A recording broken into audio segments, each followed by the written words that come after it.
तो अखिलेश यादव ने पर्चे नामजदगी दाखिल कर लिया है। मीडिया से खिताब कर रहे थे।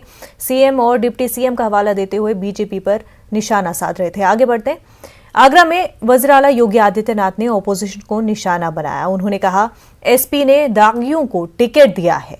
उन्होंने कहा कि यूपी को फसादात की आग में झोंक दिया गया था। भाइयों बहनों, सपा हो, लोकदल हो, बहुजन समाजवादी पार्टी हो या कांग्रेस, ये सभी लोग जन आस्था के साथ तो खिलवाड़ करते ही थे, जनता को सुविधाओं से वंचित भी रखते थे। विकास कार्य ठप पड़े थे। विकास का मतलब सफाई का विकास, नौजवानों को रोजगार का मतलब सफाई को ही सारा चला जाता था।